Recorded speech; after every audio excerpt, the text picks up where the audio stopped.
it's Brandy Joe. Just drove by the protests. There were some people that were calling me about it. I don't know who it is. I just saw Jack Finger with his cowboy hat on and his American flag tie and his flag, but he was out there.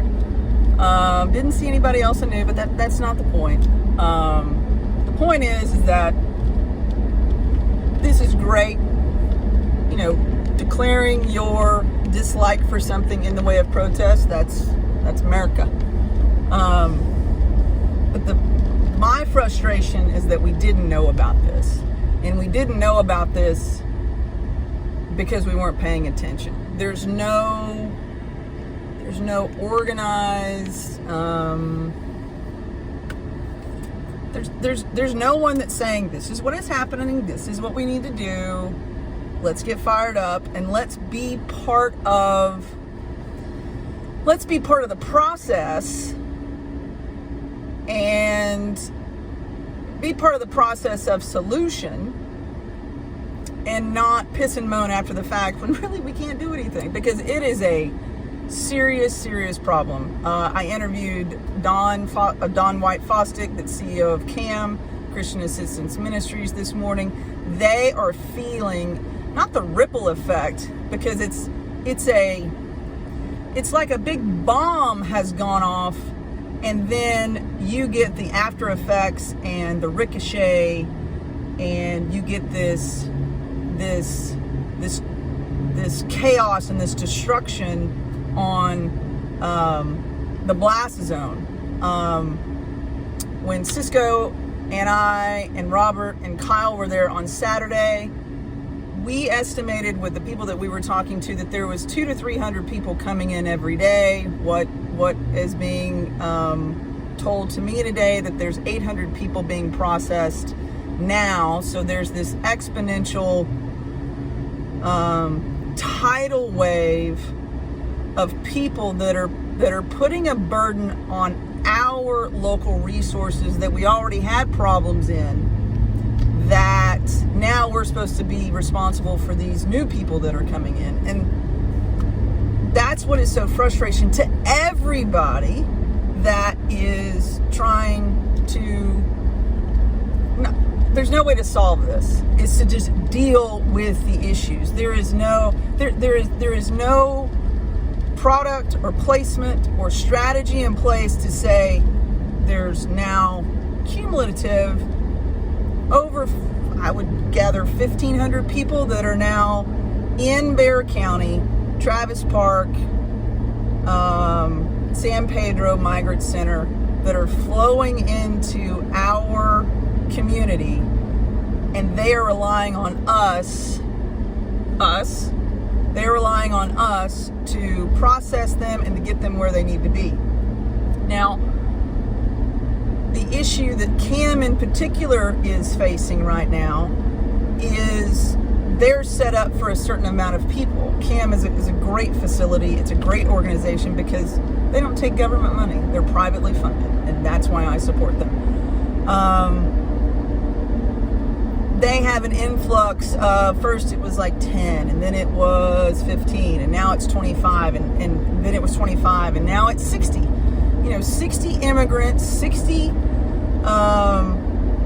asylum-seeking people that are now using the facilities, the resources that CAM has set up for their already growing population of homeless, needy, in crisis on their own. So, I know that I'm preaching to the choir that this is a problem. This is a problem that the federal government started, and they're the ones that need to deal with it, because we're having to take our own resources for our own people, for our own community, and now deal with people from other countries that we were never set up for in the first place. And that is the biggest issue, and that's the biggest thing that I want y'all to understand. Now, when I talked to her this morning, one of the last questions that I asked her was, do you think we should close the border? Now, I am of the group of people that we need to close the border. We don't need to be hating on these people. So I don't want to hear that shit. These are human beings. So I don't want to hear that I just don't want to hear hating on people in general. I want to talk about closing the border. I want to talk about fast, hard, maybe even economic, debilitating, temporary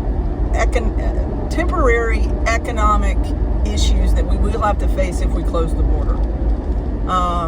The counties along the border have declared an invasion. I can't remember how many counties, but last week on Tuesday there was a press conference that was done. Kelly Perry being one of those people that were instrumental in that.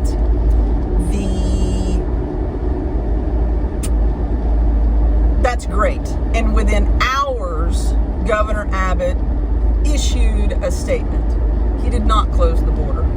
The thing that I believe that should happen is that we should close the border, and we should really have a way to filter the people that are coming in and causing a burden on our services and resources and our people that are just here to help.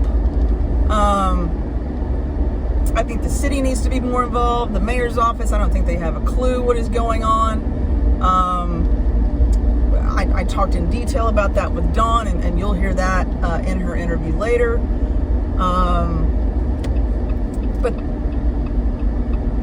But protesting, granted, I think it's great. You're drawing attention to an issue, but I just think it's too little, too late. I think we need to be integral in the process. I think we need to be in the process and be completely informed and make our government, because it's not a red versus blue, them versus us, they, them, whatever the hell, he, she, it, they, whatever. That it is us, we the people, all of us, however we vote, however we don't vote, however we do whatever we do. I believe that it is us against the government. And I think we all need to pull together where there is no compromise on what it is that we do and make and force the government to serve its people.